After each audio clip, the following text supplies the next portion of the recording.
اب ہم چلتے ہیں، ہم نے بچے کو الف سے یا تک پڑھایا۔ اکثر قرآن حضرات بچوں کو الف سے لے کے یا تک پڑھانے کے بعد نا قرآن پاک میں نہیں لے جاتے، قرآن پاک کی سیر نہیں کرواتے۔ وہ جب مرکبات پڑھاتے ہیں اور مرکبات کی بھی آخری لائن تا میم تا کے بعد یہ تختی ختم کرنے کے بعد بچے سے یہ پڑھیں کیا لکھا ہوا ہے، یہ پوائنٹ سمجھیں، پوائنٹ نہیں سمجھ رہے آپ، یہ کیا لکھا ہوا ہے، یہ تختی حروف مرکبات کی یہ تختی ختم کرنے کے بعد بچے سے قرآن مجید میں سے مختلف حروف دریافت کریں۔ اگر وہ نہ بتا سکیں تو اس تختی کو پھر سے خوب یاد کروائیں، اس تختی کو پھر سے رٹا لگوانا ہوگا۔ اچھا، ایک اور چیز جو ہم نے نہیں پڑھی وہ اب پڑھتے ہیں۔ یہ دیکھیں یہ کیا لکھا ہوا ہے، اب یہ دیکھیں یہاں پر لکھا ہوا ہے حروف مفردات بنیاد ہیں۔ یہ پوائنٹ سمجھیں، حروف مفردات کیا ہیں؟ بچوں کی بنیاد ہیں، بیسمنٹ نہیں۔ تو یہ دیکھیں اس لیے حروف مفردات کی اس تختی میں بچے کے تلفظ درست کروائیں۔ آگے بات ہم نے تلفظ پر بات کی تھی، دیکھیں کتنی واضح طور پہ، اور حروف کے نقطوں کی پہچان کروائیں۔ ابھی ہمارا پریکٹیکل نقطوں کا نہیں ہوا، ڈاٹ اوپر نیچے، دو اوپر دو نیچے، اور آگے کیا سطر کے آخر سے دائیں، اوپر سے نیچے، نیچے سے اوپر کی طرف پڑھوائیں۔ ہم نے سیدھا تو لکھا ہے، سیدھا نہ وہاں لکھا ہوا ہے نہ ہم نے سیدھا پڑھانا ہے۔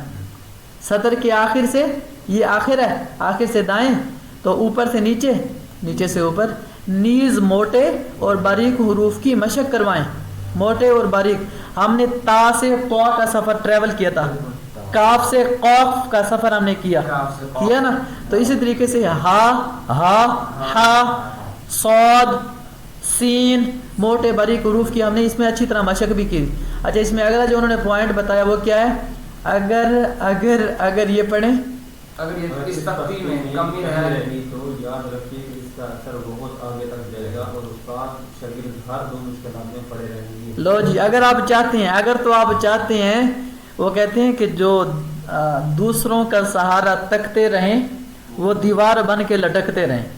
اگر آپ یہ چاہتے ہیں آپ دیوار بن کے بچے کے ساتھ لٹکیں، یا بچہ دیوار آپ کو سمجھ کے، وہ کہتا ہے کیا کہتا ہے کہ میں کون سی دیوار ہوں، میں خاک پتہ نہیں، اسی طرح کوئی جملہ ہے، مجھے ہاتھ مت لگا میں گر پڑوں گی تجھے آسرا سمجھ کر، میں دیوار خستگی ہوں، میں دیوار خستگی ہوں، مجھے ہاتھ مت لگا میں گر پڑوں گی تجھے سہارا سمجھ کے، آسرا سمجھ کے۔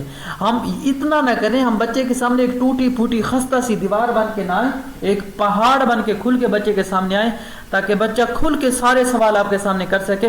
بچے کو پتہ ہو کہ میرے ہر سوال کا جواب انشاءاللہ ثم انشاءاللہ یہاں سے ملے گا۔ یقین مانو اگر کوئی بات بچے کو سمجھانی ہو، بچہ کچھ پوچھنے والا ہو، اسی وقت اللہ سے دعا میں لگ جائے کرو، اسی وقت، اسی لمحے۔ بچہ کہنا میں نے ایک سوال پوچھنا ہے، آپ کہیں ٹھیک ہے پوچھیں، جواب نہیں پوچھنا، اسی لمحے اسی سیکنڈ میں دعا کے لیے ہاتھ اٹھانا ضروری نہیں، دل ہی دل میں میرے مولا تو ہی لاج رکھیں، میرے مولا اپنے علم سے مجھے کچھ علم عطا فرما، اپنی سمجھ سے سمجھ، اپنے علم سے، اپنے جو تیرے پاس علوم ہے ان علوم سے کچھ علوم میرے اوپر واضح کر دے، تاکہ میرے دل میں ڈال دے، بچے کو میں سمجھا سکوں۔ ویسے ہی استاد پر نا اللہ کی طرف سے کچھ خاص رحمت ہوتی ہے، اللہ تعالیٰ اس کے منہ سے کچھ باتیں نکلوا دیتا ہے جس سے بچہ مطمئن ہو جاتا ہے۔ تو اب دیکھیں جتنی باتیں وہاں پر لکھی ہوئی ہیں نا، وہ ساری باتیں الحمدللہ ہم نے کروا دی ہیں۔ اب ہم قرآن پاک کی طرف جا رہے ہیں، وہاں پر ہم نے سیر کرنی ہے۔ تو یہ دیکھیں اچانک بات ہے، یہ بھی بات فائدے سے خالی نہیں رہی، یہ بھی ہمیں بہت فائدہ دے گئی ہے۔ اگلا پوائنٹ زبردست ہے، ہر دو مشکلات میں پڑے رہ گئے۔ پھر آپ وہ قاری صاحب نہیں کہتے بچہ کاسبہ پڑھ لیتے، کسب نہیں پڑھا جاتا۔ اب وہ قاری صاحب اس نے شروع میں وہ کام کیا ہی نہیں، وقف کی شروع میں بات کی ہی نہیں۔